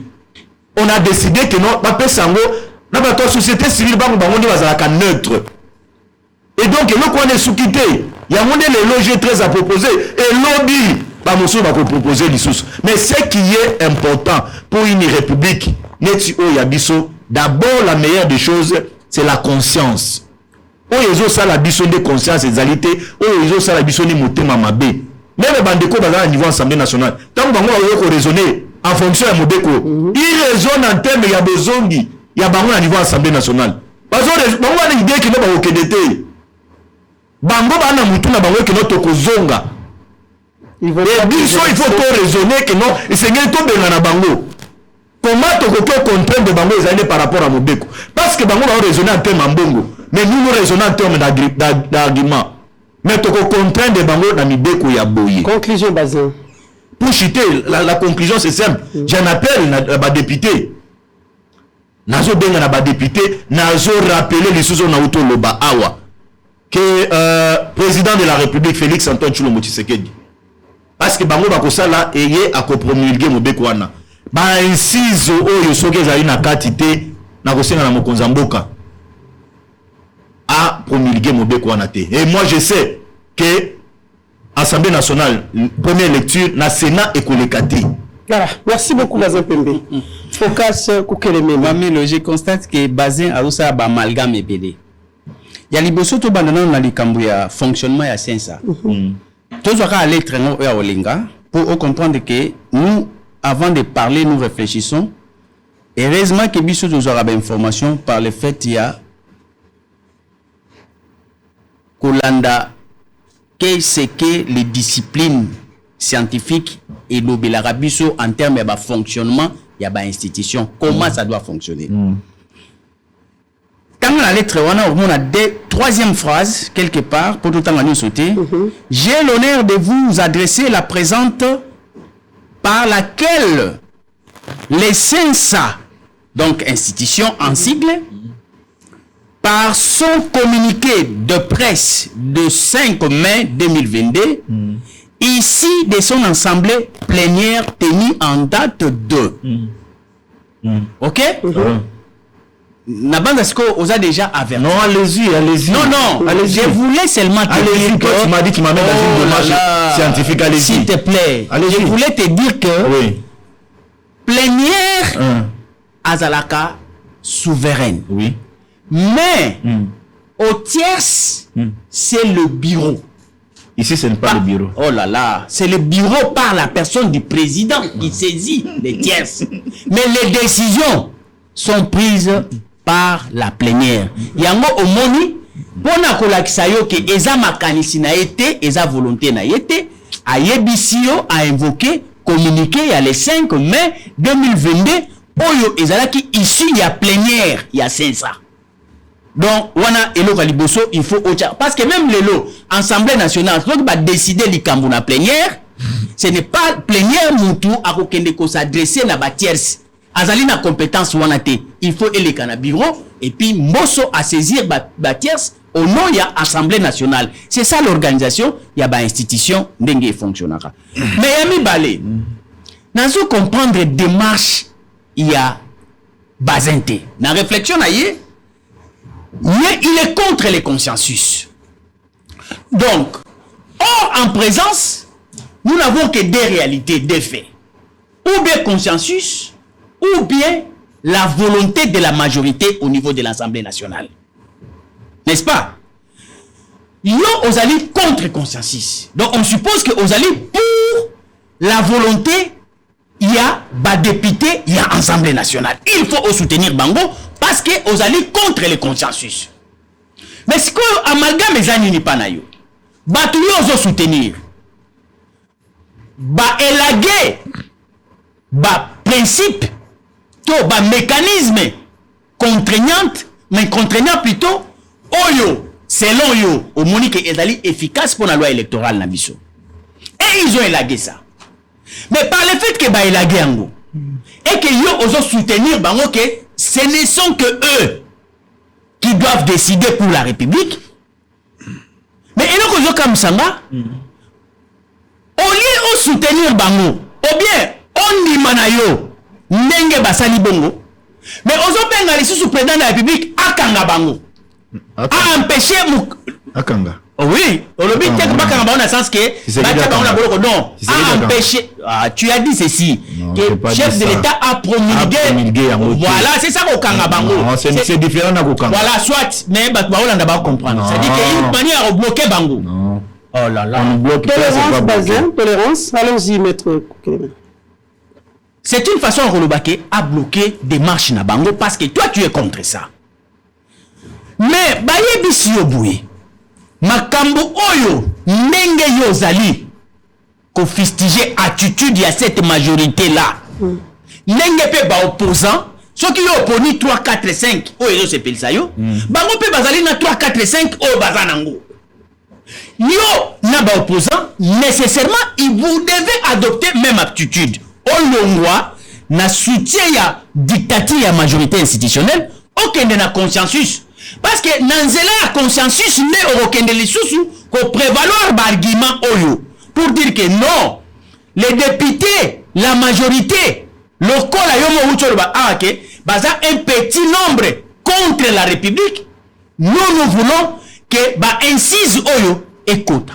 Mais ekokota na instance nini, kaka soki ouverture et salemi. Mamelo, moi j'avais proposé ça. Moi j'ai dit ceci. Parce que les gens veulent nous donner image moko le col a détiqué.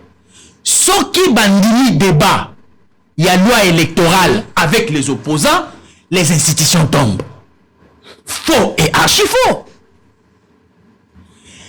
Une discussion avec ses partenaires, notamment la société civile.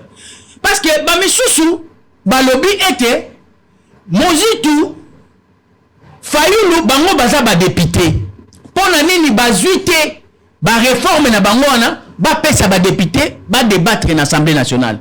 Effectivement, ils ont déjà l'itmoro perdu d'avance. Pourquoi? Parce que Bazali une minorité, dictature, il y a majorité et qu'on écraser Bango. Il n'aura pas comment effectivité, il y a projet na Bango parce que et le Bango baza ko soutenir, baza ko démontrer que c'est pour l'intérêt général. Mais en basé à révéler biso était le groupe y a des députés et Zali qu'on réfléchissait pour l'intérêt général mais plutôt pour l'intérêt na Bango. Donc on se remonte que À l'instant, pour la question de la loi électorale, Bazin est en train de réfléchir comme quelqu'un de l'opposition qui veut le consensus. Parce que la majorité est en train de grignoter les dispositions contraignantes nyonso pour loi et si la ténère nango au profit à régime. C'est la démonstration de Bazin. Et c'est ça aussi la démonstration de la société civile. C'est ça aussi la démonstration de ceux qui sont en opposition. Mais il faut alors soutenir des marches qui a consensus. Parce que dans le consensus, il y a que les députés vont voter autant, tomboli misapi, une majorité, alors loi est qui. Mais dans le consensus, il y aura un débat où techniquement, tout bazali ko peser, fait na loi, bazali ko comparer. Vu que tu as 3 élections ont organisées, totali bisika nini to échoué, bisika nini to échoué qui te maintenir, ou to échoué qui to verrouiller en gros pour que tout ça la bien. Qu'est-ce qu'il y a de dangereux? Les institutions peuvent continuer sans que vous partagez le ministère parce que quand il y a basé et qu'on a été, roboto la bango na ministère pour appeler ça opposition. Opposition va lobby, bon pèse à biso ministère T. Bon fongo la kaka débat sur la loi électorale. Si vous voulez que ça ait un parlement et l'autre va au parlement parce que la dictature de la majorité va écraser. Donc que Nesiko mana propose qui pour na couper pour rendre na lobby boy. À partir il y a commission va adopter spécialité à commission comme étant une boîte de recherche. Va ouvrir champ commission wana et quota d'une manière il y a élargir ouverture wana pour que batou la société civile batou il y a opposition va intégrer structure wana commission pour que va discuter va la kisabango que essentiel réforme ya bango au balingi. On a pour que ça la malakati assemblée. Non, exact. Parce que la commission ezali organe ya assemblée. Mais le coup ezali dans mission, il y a qu'à parfaire la loi. Alors, le coup la base en recherche, il y a des éléments, il y a des instruments, il y a des données ou comme la biso loi moko consensuelle, efficace, transparente, inclusive, crédible. Oh, comme la biso l'élection. Mukonza abimi pe na lolendo nyonso atiki na yekoluka ko solola na Kagame atiki ba Denis Sassou Nguesso atika baninga na kimia azubo konzina abandi ko kamambala moko. Pourquoi kaka bossa l'élection et si kaka lelo lobby bakemo na Denis lobby bakemo na Kagame bakemo kaka pona nini na zubo élection na ndenge ya mobulu bosimba ngai bovandisa ngai nazali mwana na bino nazali ndeko na bino. Tout ça, ce sont des arrangements qui nuisent l'intérêt général. D'ailleurs, Mamaïlo, ndanga lobi que loi est impersonnelle. Est-ce que ceux qui basali yango ndenge longo bani et loko nini la kisike ceux qui basali yango bien mutu ya opposition de muta gagner. Pourquoi pas les chefs de l'État au azana bilan ya malamu ndenge basé ba présenter yango a bénéficié une bonne loi na bilan na ye a appelé l'élection, il y a l'olendo pour lobby affiche die sous institution te a appelé sous tengonga ya ko tambolaka pour na kokende consolider pouvoir mais cette fois-là il va être élu et puis les capitalistes va respecter que cette fois-ci voilà c'est un homme il était contesté par tout le monde prestation serment na ye président Moko Kaka ya Kenya oyo ayaki awa ce sont des éléments qui doivent nous renseigner. Pourquoi nous devons toujours rentrer dans la même bêtise?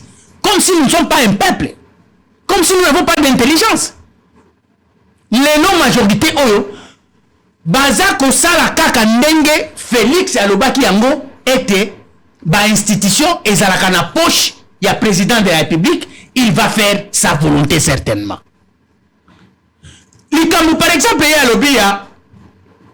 Ba famille oyo azui mwana azui papa azui cousin bango nyoso au sein il y a parti politique parce que démarche wana ceux qui vont décourager en côté na niveau ba parti politique bon yeba yango que par conséquent au niveau des institutions vous aurez la continuité de ce qui se fait au niveau des partis politiques. Parce que partis politiques n'aiment beaucoup la démocratie. Déjà, ceux qui n'ont qu'un parti politique, bah, leader à parti politique, bah, ça a une vision moko claniste. Il y a ko chaka bande konaye na ba liste. Mais tant qu'on comme na ba institution, comment vous allez imaginer que à ko élargir champ, à ko continuer la même démarche, d'où on va parler du tribalisme, du clientélisme, népotisme, tout ça les colorés, il y a une illégitimité, na difficulté mboka, on les a potentiellement riches et ils ont continué aux alakara pauvres. Pourquoi les gens doivent combattre cette loi? N'est-ce pas parce qu'ils sont médiocres? N'est-ce pas parce qu'ils sont médiocres? Dans le moment où il n'a parcouru un État, la médiocrité a été une question de l'intérêt général. C'est de la médiocrité. Moutou aliya sa la circulation sociale babenga kango. Circulation sociale mamelo ezalaka. Ezape eloko malamu, ezape mabete. Mais la démocratie te, na sens ya gestion ya républica, na ba espace démocratique te. Vous pouvez faire ça dans votre famille.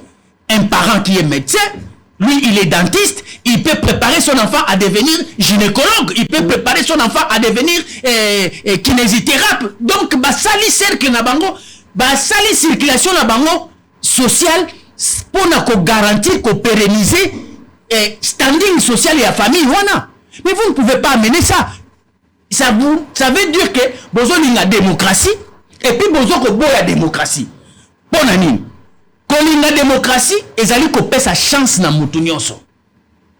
Mais awa pratique oyo, ils allaient couper la démocratie parce que baza ko zone sabiso na système ya royaume. C'est le roi avec sa famille qui vont continuer à succéder au trône. Donc, ils allaient antipode de la démocratie. Conclusion. Donc, Babylone ko oyo nyonso basé aza côté lebela awa.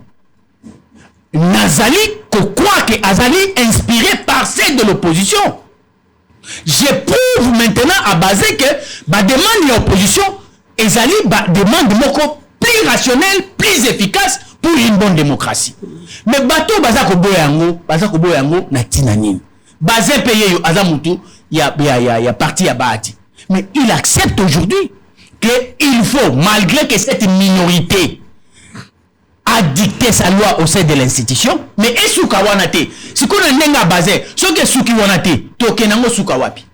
Parce que ce qui est le président de la République s'accommode l'avantage au baope ça y est, la loi moko taillé sur mesure, comme on avait taillé des lois pour Kabila ici, que vous avez dénoncé. Yo okosepela lolenge nini soki ke biloko na yo oza ko réclamer ya likambo ya corruption yo oza na mbongo te oza la candidat. Mais député au Azana 4 Assemblée nationale, Azali déjà n'a pas avantage matériel par rapport à yo. Donc compétition Azali sous-souté parce qu'il y a déjà Azali na longueur d'avance sur yo. Ce qui va longoli aspect à corruption te. Démocratie Azali système de valeurs. Mais oh babengi corruption Azali anti-valeurs. Comment vous pouvez accepter dans une société les députés qui se réunissent doivent supprimer incise sa corruption na déroulement il y a choix il y a pas dirigeant. Merci Koukelena. C'est-à-dire que ce sont des gens qui veulent la démocratie mais qui ne connaissent pas la démocratie. Merci beaucoup. Merci. Nous demandons à la technique de nous balancer cet élément. Les Congolais moyens qui évoluent dans le secteur du petit commerce et de l'industrie dénoncent avec la dernière énergie la mise en place d'un système de droit d'assises qui veut imposer les ministres des Finances. Et puis, descente du chef de l'État, Félix Antoine Tshisekedi, ce week-end au Camp Luka pour lancer quelques travaux. Ça enflamme la toile, la question relative à la traçabilité des droits d'accise dont la Fédération des entreprises du Congo lance une alerte sur la flambée des prix pouvant entraîner certains articles de première nécessité sur le marché, comme le bière, jus sucré eau des tables et cigarettes au regard d'une décision prise à la va-vite sans au préalable consulter les textes légaux et réglementaires qui régissent les fixations sur les tarifications des taxes et impôts. Une situation compromettante qui pourrait provoquer une instabilité spectaculaire et troubler la stabilité des entreprises locales qui produisent les biens et services et celles qui importent le produit d'accise. Elle risque aussi de subir un choc de pair à être en mesure de faire face aux exigences de mobilisation de recettes devant servir à la fois à leur contribution au trésor public et à leurs exigences étant qu'entreprise de production. Cette situation pourrait s'aggraver si le gouvernement ne prend pas garde car la vente des entreprises vont baisser, tout comme leur production qui risque d'entraîner le Congolais au chômage et accentuer la crise. Déjà, les Congolais moyens préviennent. D'abord, Massange Ucho Matakalami, awa encore consommateur bazokoka kutu. Sucré moko est commis à 1500. Si on se va mettre sur taxe, donc sucré moko tu vas nous faire on a combien? Les derniers consommateurs vont suivre au Macambo Union. Ba charge Union ça ne doit retomber sur bas. Ba ko kasi ko soma Masanga te biso to te kate. En tant ministère à finance faut atala na. Atala na nous façon ni yo ya linga match ba kate ba taxe sur bouteille. On se augmenter les prix. Nous, les derniers consommateurs, nous subirons ça. On va payer le sucre qui était à 1000 francs, on va payer ça à 2000, 3005. Avec quel moyen? Cette situation, déjà aperçue par les observateurs avertis, ayant des tendances à bousculer l'économie nationale déjà fragile, qui se recherche dans sa consolidation en préservant la classe moyenne et en boostant les initiatives locales des entreprises amène et mène la Fédération des entreprises du Congo à réitérer sa demande des convocations, des concertations entre les parties prenantes pour apporter des solutions concertées aux problèmes des vignettes fiscales et estampillage soumis aux droits d'accise par le ministère des Finances en violation flagrante de la loi, car d'aucuns pensent que cette nouvelle donne va provoquer une tension spéciale de peur de revivre l'épisode RAM. Pour le moment, pour le moment, ça que biso to vivre social et se retrouver. Na sucré boye mutaza na $1 ako comme la sucré ako kosomba moi gâteau allié na moi ameli sucré aki moi bien si ko so acheter sous taxe sur bouteille donc sucré mutu ça $1 ça représente absolument rien azo mona teke azo kiti sa pouvoir d'achat et puis social et se retrouver te na vivre mayo to banda osomba liboso 10 plus 4 po ba bonus ne so ana balongo ele balongo libiso ngwana to so senga ke bacha ba taxe wana te po mai mata na mai ndenge mata ki bakria bazo déclarer na ba biso ba petit commerçant na ndenge to tekela mai mikolo eza ndenge to banda ko tekela liboso te mai eza na ya komata so ba ye ba cheri so ba taxe wana to ko souffrir makasi na La Fédération des entreprises du Congo exige à cet effet l'application de la résolution du Parlement congolais attribuant la position des vignettes fiscales sur la production locale et le produit importé à charge du trésor public et non des opérateurs économiques, compte tenu du risque qui guette.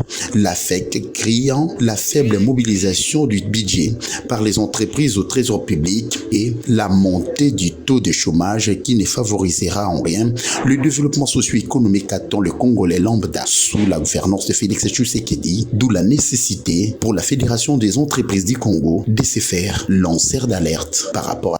Envie de se rendre compte de la réalité des vies des habitants du Kanluka, le chef de l'État s'y rendit lui-même ce samedi 14 mai, accompagné de plusieurs personnalités politiques, dont le Premier ministre Jean-Michel Samalukonde Kyenge, le président de l'Assemblée nationale Christophe Mousso Kodiapwang, le président du Sénat Bahati Lukwebo, le gouverneur de la ville de Kinshasa Gentini Ngobi Nambaka. Le chef de l'État est venu donner le ton pour le début des travaux de la construction de Pont Maluku, Pont Mayenga, dans le souci de désenclaver le quartier Kanluka et la commune de Selembao, mais également la commune de Kitambo. Le chef de l'État a palpé du doigt la réalité de ce quartier placé dans les oubliettes des politiciens congolais depuis 1960. Ovationné par la foule, le chef de l'État s'est rendu de l'autre côté de la rive pour écouter la population qui attendait beaucoup plus de lui.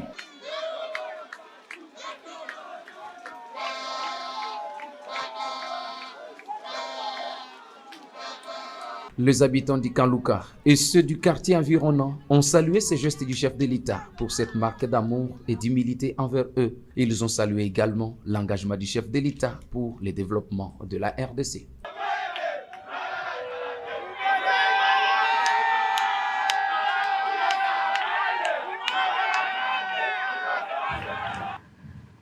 Donc voilà, nous disons merci beaucoup à Félix Kalamba, Indéga Otiko balancer les biso ba image, Otomona Mokondi Mboka, Félix Antoine Tshisekedi, na Kanlouka. Voilà Mboka Bazin, on commence avec vous. Le président de la République, Félix Tshisekedi, est allé au Kanlouka. Selon vous, Mboka, c'est arrivé à chef de l'État pour lancer, na Kanlouka, pour lancer les travaux, la réhabilitation de route. Est-ce que il y a lieu ben activité qui annoncé fin ya ou soit qui annoncé action pour la fait électorale tout le monde. Merci beaucoup maman Mamelo, mais j'aimerais un peu na zonga na eloko moko ndeko focus auto lobawa tango na lobie que nazali d'accord te que ba suppléant bazala ba membre ba famille bazala ba nankasi focus lobie faut qu'on régler situation à partir de parti politique na EBC non. Les partis politiques sont des faits privés. Il faut imposer bateau la loi. Je l'ai dit ici, la loi est imposable à tous.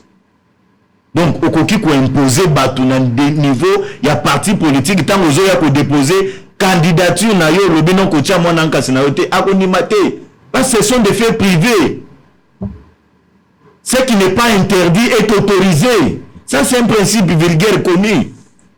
Pourquoi vous avez un niveau parti politique tant vous avez déposé candidature na yo koya na kocha mwana nkasina suppléante kocha ou kocha beauté non dans les dispositions vous avez la statut ba règlement ya ba parti politique et le ko wana insiste on les alakate de ko focus donc interdiction moko et koki ko ruta ka parti ya mobeko donc ça c'est important et c'est de ko focus ça iba comment ko retenir yango et puis j'ai été étonné na koyoka ndeko focus azo ça la différence était na décision où ils ont mis la plénière na décision où ils allaient engager un individu décision où ils ont mis la plénière je prends l'institution SENSA je prends CESAC je prends Assemblée nationale je prends Sénat ceux qui décision ils ont mis la plénière ils ont rapporté par ils ont communiqué nango ça les pas rapporteur c'est un rapporteur qui communique la décision prise dans une plénière. Mais la décision d'un individu, l'individu est moko.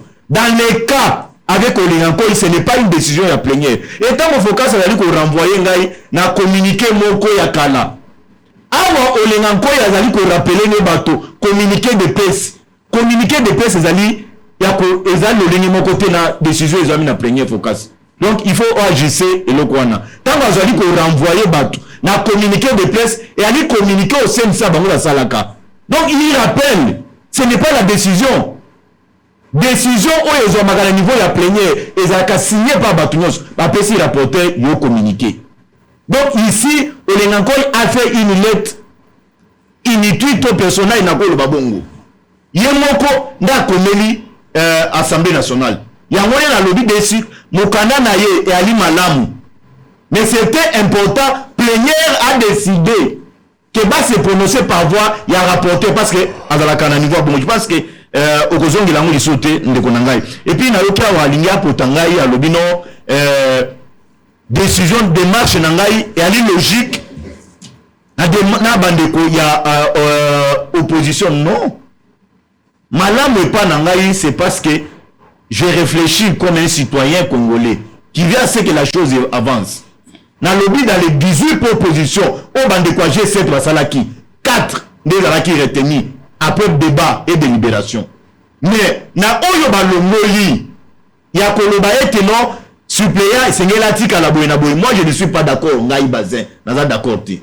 Et j'ai aimé au rejoindre ngai na suka wana mais d'un coup on s'est rebiffé. Dans le lobby, moi je suis d'accord que corruption wana kopé sa batumbo c'est de la corruption.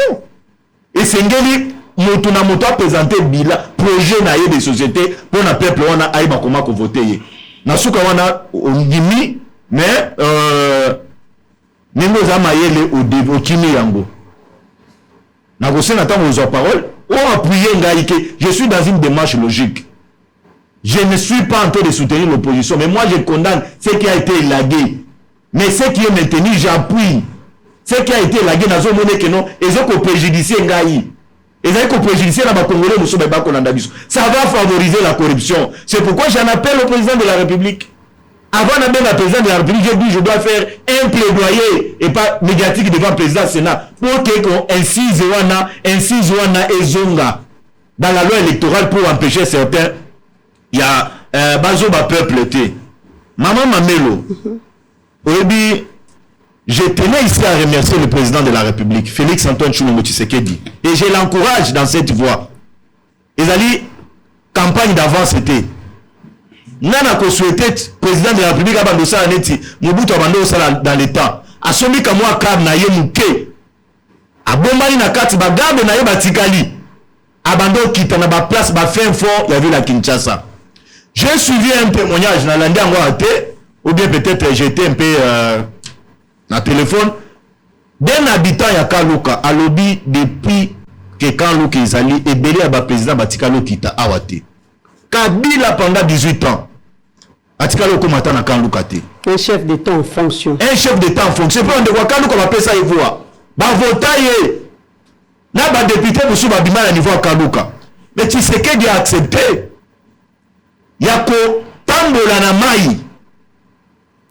Mboso a accepté yako tambola na mai. Baati a accepté yako tambola na mai. Allons-y voir comment peuple nabiso azali ko souffrir. Et j'ai aimé, na moni balancer ba travaux, cette fois-ci financés par le trésor public.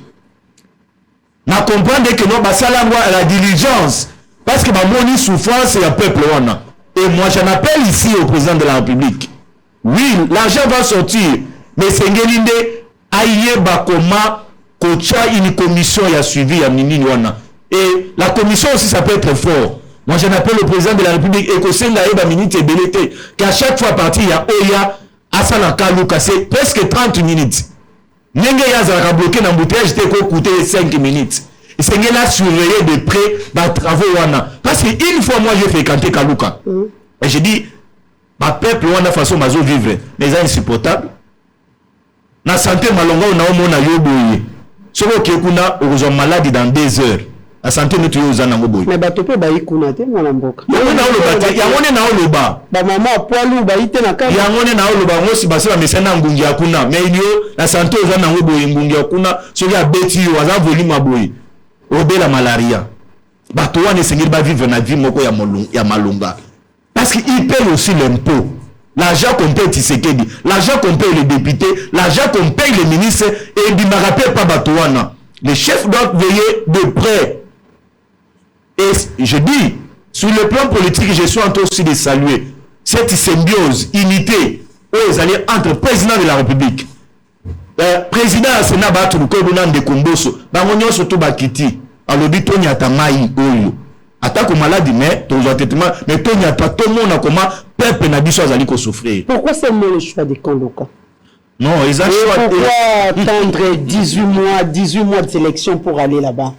Non, on a au lieu de mangana bakartier belé na kata ba commune on koko sopé ali surtout la pluie beta qui na mokolo ya vendredi j'espère que bandako belé qui na commune Selemba qui pe na commune Munga Fula mais yé belé na kati ya République na kati surtout la ville na biso ya Kinshasa pas seulement Kanluka oyebi ngwele na Kingabwa Tshisekedi akoma kono na ngwele à Kingabwa. Bato ba ko la lali ba ko la yo lobby afongoli parcelle kasi na kati ya parcelle eloko yisusu tenda ko nyonso c'est qu'il y a une érosion na lobby na lobby Tshisekedi akoma na ngwele na Kingabwa atambola na mai Tshisekedi akoma na passe après son passage la situation s'est améliorée à Kingabwa on nous on na démarche musonga na cité yo lobby ka Kaluka na cité là Tshisekedi akoma na Kisenso.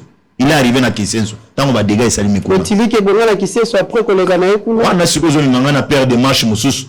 Tu sais que a quelqu'un Lucas siko comme la étude comparative. Saluons d'abord la démarche.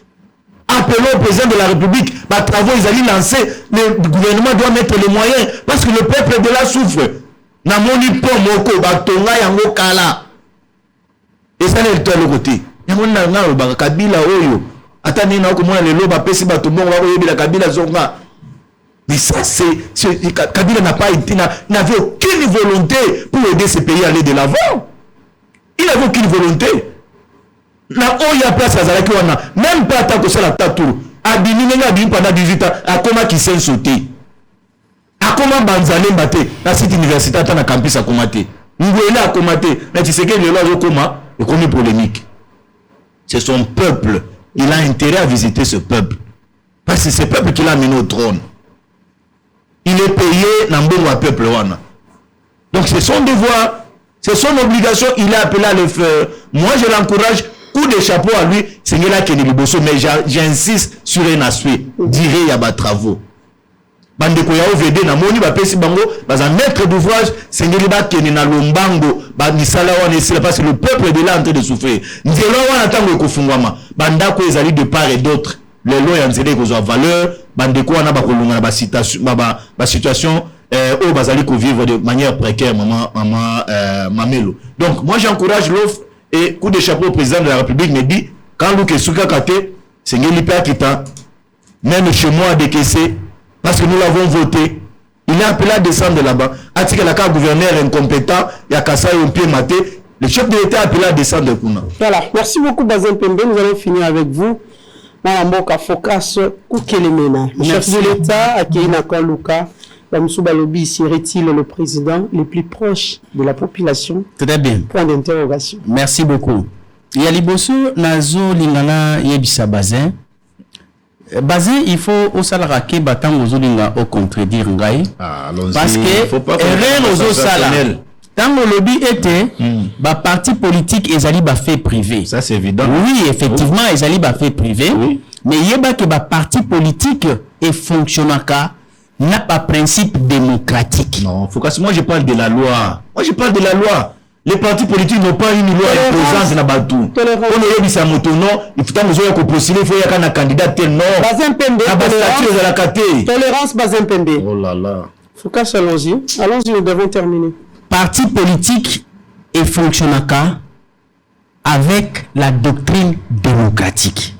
Dans la doctrine démocratique, des places au kokene komona ba us na coutume oyo ba pratikaka au sein des partis politiques. Yango yo kakabalobeka likambu il y a fonctionnement d'un parti politique. Comment le parti politique fonctionne? Ezali, il y a un mécanisme déjà préétabli oyo efezaka fonctionner parti politique. Ko constater que parti politique ndenge zawana o créer yango na kati ya champ démocratique au badi ko sala makambo oyo lingi parce que ezali fait privé. Ça c'est une fausse idée, il faut oyo la gango. Yami Balé, aza ko lo bali kambo ya rapporteur. Rapporteur oui. Azalina ndingisa ya ko rapporter ba résolution oyo ezwami na niveau ya plénière pour na ko rendre yango public. Mais tozali awa na niveau ya correspondance institutionnelle de Kobazin. Il est question que une institution puisse communiquer, puisse correspondre avec une autre institution. Et ça rapporteur Temutaro Koma. Tu comprends un peu la logique. Donc ici c'est le président. Ozo déranger ngalomba. Na pesa o makambo ya malonga ozo fait la confusion, ozo ça la confusion. Tuna président Baaki akoyebisa yoke soki alingi akomela mboso rapporteur te mutako koma plénière te muteko koma. Ce qui concerne le Sénat, ce qui Sénat alingi à correspondre na institution mosusu, c'est par le biais du président nde ekoleka. Donc eza simple, tout à niveau ya correspondance administratif ou bien institutionnel. Exemple, le mot répété. Pourquoi ils ont compliqué? Yami Balé, Mamelo, au moment où Likambo Oyo, chef de l'État, à un moment donné, après avoir pu mettre l'institution en place, il y a un impérium, mais il a senti à un moment donné que malgré la présence de l'institution, il y a un blocage, il y a un malaise. Il a créé ce qu'on appelle consultation. Pourquoi? Loi nini ou bien motivation nini etindaki ye akende kobenga na bashege po asola na bango ayeba ko zwa vision ya gestion de la République. Ouverture wana ezali ouverture moro naturelle. Est-ce que soki chef de l'État atiki ba institution akei koyoka baimboka mosusu, où est le mal? Or, yé motivation na yé alobaki que c'est pour rendre efficace l'action de la gestion de la chose publique. Donc ça la armée. Armée c'est une institution de la République, non? Jusqu'à la preuve du contraire, s'il est là ezali. Mais pourquoi Toza Kondima, à un moment donné, ceux qui va malaise sur le plan sécuritaire ezali, qu'on puisse dialoguer avec les rebelles? Et pourtant, il y a toute une institution pour éradiquer l'insécurité. Ezali. Ezali n'a katia intelligence politique, une approche de pouvoir s'ouvrir, sans pour autant déranger le bon fonctionnement des institutions. Yango consensus au mamelo. Pour Nangai, Ezali, Moloko ya Motuya, pour permettre au chef de l'État que l'olingue azwa ki makanisi, ya kosa la dialogue, na ba rebelle, pendant que une institution aguerrie pour tuer ou bien éradiquer les rebelles existe bel et bien, l'armée, azwa ki yango a se gêna quitter. De la même manière, il peut considérer que les institutions sont là en place, mais laisse-moi créer une ouverture. Na yo kapé ba opposant, bango baza ba rebelle, ba na mundu kité, ba koboma ningai ni ba institution, na yo kabango parce que balobi ke bazali na makambo ya malunga pona ko renforcer la loi électorale. Qu'est-ce qui est diabolique dans cette démarche? Oh babaze baza koboya. Yango na lobi na e awake. Yo pendengo ozali wana, ozali na biloko oyo olinyaki ezala. Bo siko groupe ya ba député wana baboyi yango ke ezala te. Démarche na yo c'est comme le quoi ya opposant. Mais ozali na posa kaka ke chef de l'État akanga loi wana a promulguer yango te. C'est une façon de dire que cette loi ne répond pas aux desiderata ya Bazin. Est-ce que Bazin a plus Valérie Koleka baninga mususu pe o ba olinga pe ke voilà bango et se faire entendre? C'est ça le problème de marche nangai. Et ça simple Bazin. Pour na likambo, il y a chef de l'État akiti na Kinsensu. Na la banda na lemba na kalumbu kamiso. Ezali na mbula moko betaka comme le chef de l'État a continué na pouvoir et buka banda ko na livulu. Bato bakufa population ezanga bisika kovanda. Bato wana balongwa bakomaki kovanda na maison communale ya Lemba. Chef de l'État à l'époque Vital Kamerhe directeur de cabinet. Bayaka tina Lemba. Kotala ba dégâts babimisa mbongo na poche chef de l'État tangwayaki mbongo bima si je ne me trompe pas ezalaki autour ya 7 millions de francs congolais. Bakaboleli batu wana balaki bango ke tokozonga poto ya ko résoudre le problème na bino. Population wana na ba o bakendaka na errance mususu ba ya ko fanda na maison communale basalaka plus d'une année si ba mi panzani la karabi. Bourgmestre alembi aluki ba intervention ya bato nyonso na chef de l'État la kaki bango ke nakoya kozonga pona aujourd'hui le problème ti lelo mutazonga te. Mais nazali ko banza que république ba gérarango boyete. Pourquoi? Mamelo, république ezali une structure organisée. Monsieur sous chef d'avenue, monsieur sous chef ya commune, monsieur sous bourgmestre, monsieur sous chef de l'État. C'est comme un prérogatif ezali ya kokabola. Chef de l'État, il vient avec une vision globale de la gestion de la chose publique. Akitisi nabitape. Mais ce qu'on dit attitude, il est vrai, c'est pour répondre aux desiderata du peuple, mais sur un fond de propagande. Pourquoi? Parce que si ce n'était pas sur le fond de propagande, le chef de l'État a un gouverneur qui est censé exécuter des politiques publiques parce que c'est lui l'exécutif. Il y a province. Il existe, il est vivant. Chef de l'État à l'équipe premier ministre. Azapeye ayekobima ti na prérogative ya chef ya commune na chef ya bourgmestre.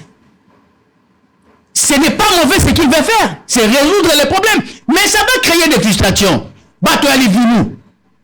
Bako benga ye, balobi pourquoi okeka na kaluka? Ndenge poser question.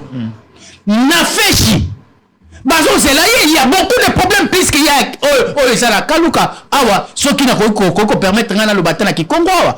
Po ba yo kana ye bisabango ke Ben Binga chef de l'état awa amekuma kukwenda na butala na banzo ya bantu bila bogo nyokoma akwisa mpikuna mais ça doit na yo na feshi kuna ba congolais bazali mais chef de l'état a kenepe peut-être la roya bisanga ke bazela projet ya 145 territoires bakomona ba projet oyo chef de l'état bombeli bango mais est-ce que Kinsenso ou bien Kaluka wana Kinshasa ezali province te?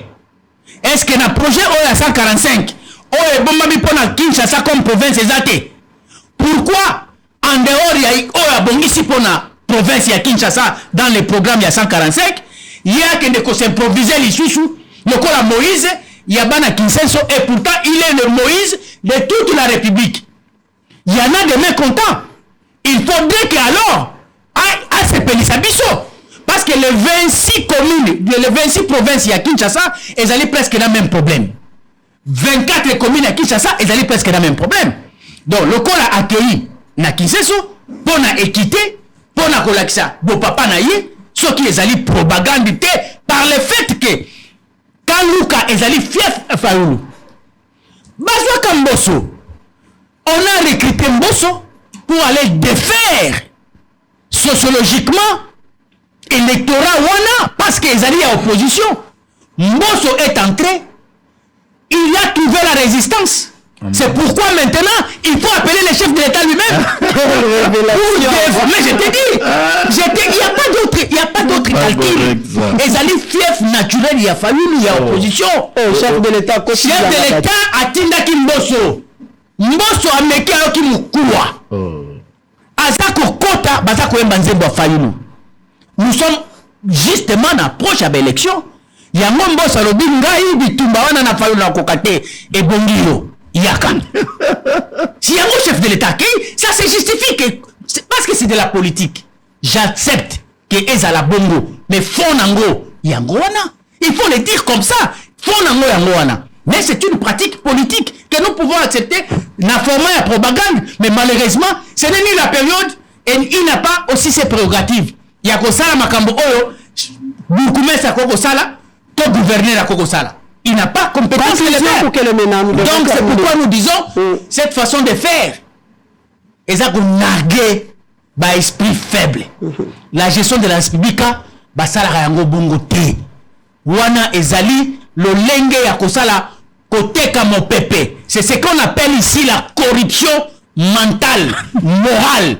Ya bato. Nenga ya lobby que azako bunda pour que wana o ezako pesa ba député nzela ba somba ba polo ba sala boye effectivement ba député ba okende entité privée mais chef de l'état o sala mona mosolo ya mbongo ya ba congolais nyonso ya kena ngo na Kaluka po ba mona ye Moïse po bato ya Kaluka ba ye ba kotala ye lisu malamu na nzela ba élection c'est ça la corruption de ba travers réhabilitation ba route te mona mboka papa ba route oyo ezali na compétence ya chef de l'état. Oyo ezali ba politique ya go. D'ailleurs chef de l'État il y a premier ministre. Le chef de l'État il ne répond même pas na ba opération à charme à boye. C'est le premier ministre peut-être à la mesure du possible qui pouvait s'en charger pour la kolobake. Je suis le gestionnaire au quotidien. C'est moi qui dois répondre aux besoins ya ba population. Mais quand le chef de l'État il met à l'écart, que la premier ministre Omawa a voyagé quand Mbala. Nous devons terminer cette émission avec le chef de l'État fait tout, jusqu'au niveau, il y a propagande, avant même les élections, avant même période d'amour, ils ont déclenché, et pourtant, bilan, ils ont déjà bien, entre guillemets. Et pourtant, bilan, ils ont déjà bien. Zala Kimia, que ça la propagande n'a inventé, Zela Batonio so babongama, ba pesaka go nango par la loi électorale. Or que les lots, Ce qui n'est que loi électorale. Maman Webi, Mboka Oyo, si baloba état des droits, c'est parce que l'état des droits n'a jamais été installé. Ce qui est état des droits, ils ont installé. Merci. Ça peut pas se permettre pour un chef de l'État faire des politiques publiques de charme et de la propagande la période où ils ont indiqué. Or, Nalingi, on peut ça n'importe qui parole pour contredire éléments politiques. On a encore avancé était Kaluka et Zali reconnu fief, il y a opposition. Le chef de l'État, il sait que Kounaba Vota été, il a envoyé Mosso n'a pas pu. Alors, il faudrait qu'il y ait mon croix la descente sur le terrain pour acquérir ça, c'est qu'on appelle la poudre de perles-pépé, corruption à grande échelle, au vu et au su de tous. Nous sommes pour que va apporter Merci beaucoup, Focas. Nous sommes arrivés à la fin de notre émission. Nous disons merci à Focas Koukelemena et nous disons aussi merci à Maître Bazin Pembe, cadre de la FDC. Donc, si c'est ce qu'il a dit, je n'interviens pas. Il a parlé de mensonges. Il a parlé de mensonges. Que quoi? Que fief, on est il ne fallait pas le laisser tout le temps. Il fallait aussi me laisser tout le temps. Maman.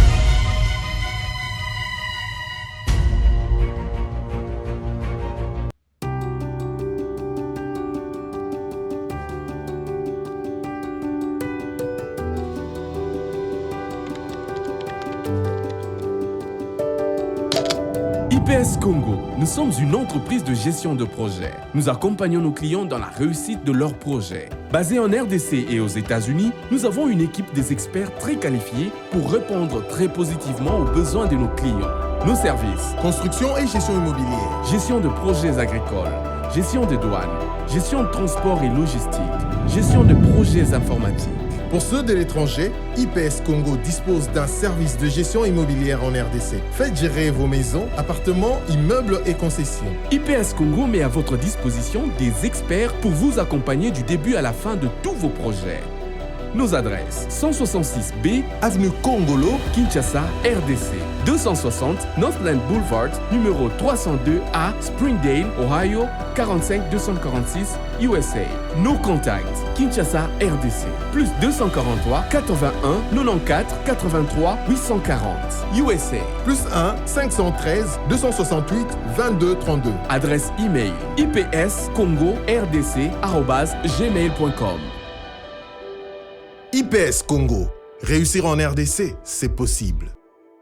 Après mon PPA mabe ya COVID-19 oye bebisaki makambu ya voyage, c'est là efungwami avec Joe Biden pe Kamala Harris. Obetaki deve loterie yebete koyinda mabe à partir le 7 mai oyo na 18h heure à Kinshasa. Ba résultat deve loterie 2023 et kobando bima biso nyonso. Toki Mambangu na Basiber Café Benlo Beach, oyo ezwami na avenue Esanja numéro 2 en face du Hôtel Phoenix, na Bon Marché na commune ya Barumbu, pe oyo ya Django ekangami na immeuble Apocalypse 22 na commune ya Masina. ezali ngai ndeko na bino Benlo Beach na annoncer bino que résultat ya DV Loterie 2023 ekobima ce samedi 7 mai à 18h. Yango si ba Cyber Café Benlo Beach efongoli ba porte na bango pona koyamba bino, pona kosunga bino, pona ko vérifier ba résultat na bino en toute sécurité.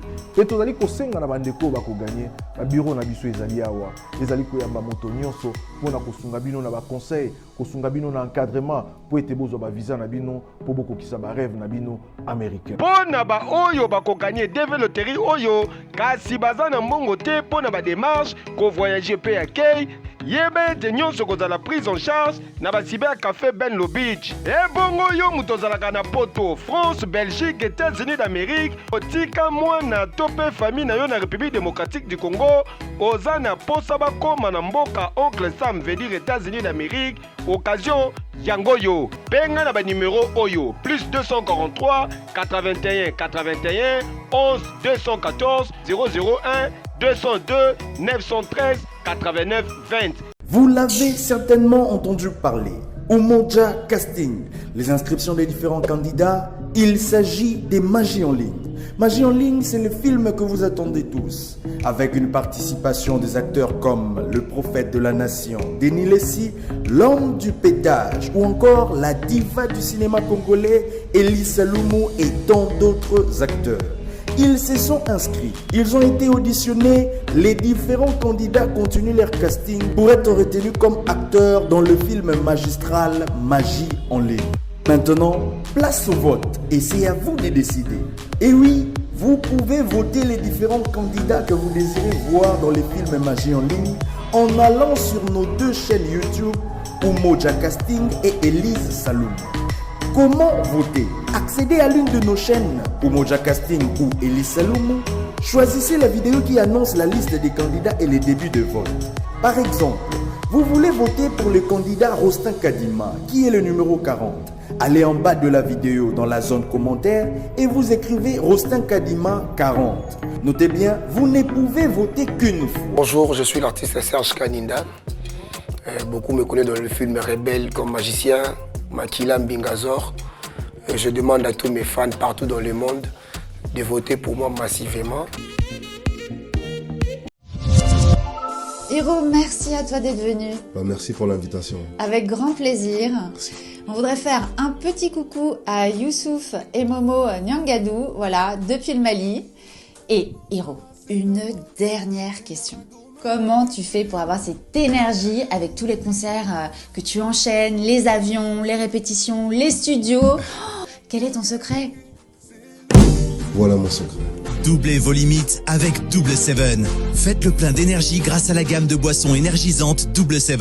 Composée d'une sélection d'ingrédients riches en vitamines pour un goût unique et un max de plaisir à chaque gorgée. Augmentez votre énergie et retrouvez toute la force et la vitalité nécessaires pour affronter efficacement tous vos défis du quotidien. Double 7, c'est la boisson irrésistible que tout le monde désire et que tout le monde veut goûter, mais... Ah non, c'est ma Double 7. Ah non!